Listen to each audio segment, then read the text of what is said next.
Okay, we'll talk about problems. Now, Penny Wong said in her first week in the job that she'll deliver a First Nations foreign policy. Warren, please advise, what could that be?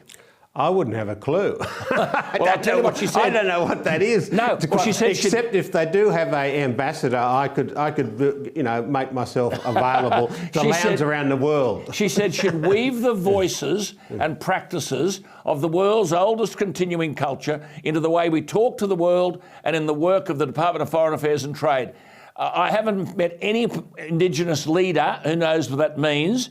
She said she wants an ambassador for First Nations peoples to ensure First Nations peoples have a stronger voice in our engagement with the world and deepening their long-held ties across countries of the Indo-Pacific. Sorry to ask you the question. Do you know what that's about? Well, I'm buggered at what it means because when I was chair of the NAISDA Dance College, which was the Aboriginal Dance College, which trains dancers for the Sydney Dance Company, Australian Ballet, and that, we were asked many times to go out on cultural tours. So you go out there, like any performance, you go to China or you go to Europe or North America, whatever, and put on a performance and a show.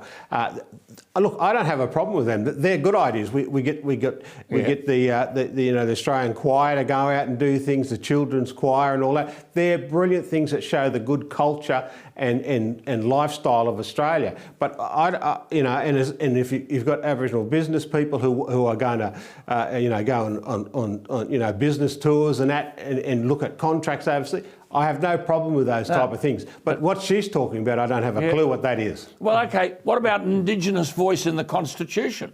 What's that mean? Oh, well, that's a solution looking for a problem. Yeah. Look, we just got 11 Indigenous people elected to Parliament through the proper process of our liberal democracy by elections and going out there and winning the confidence of all Australians, be they Aboriginal, be they migrants, be they refugees, be they who are citizens now. All Australians, they've been able to win that vote and get elected. This is the voice. This is the real voice. Absolutely. Is through the democratic process. Well, see, Australians don't understand what is meant by a voice in the Constitution or a voice to Parliament. So if they are asked to decide whether they approve it, if they don't know what it is, they're going to say no. Now, the Greens say they'll block a referendum legislating a voice in the Constitution because they want the elements of truth-telling and a treaty ahead of the Indigenous voice. What is meant, please, Warren, by a truth-telling commission? I don't. To me, again, it looks like another solution looking for a problem, because our history, our Australian history and all that, we can teach those things in schools and we can teach them at universities. That'll be a radical idea. Yeah. Teach Australian history in universities. Yes. And about our liberal democracies, about our institutions, about all the cultures that have come here. The first Australians, migrant Australians, the colonial institutions, the British institutions and refugees who have come here escaping after the Second World War and that.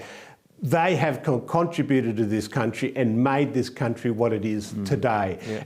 Yeah. Look, I have no problem with those teaching of those things. It's about what makes us Australians. Absolutely. Warren, but what else? What else are they talking about? I don't know. No. Well, Warren, I think you've got to go away and, with respect, get yourself a bit better educated. so that you can answer some of these questions and help us along the way. Yeah. But always great to talk to you. Wonderful, wonderful common sense insights.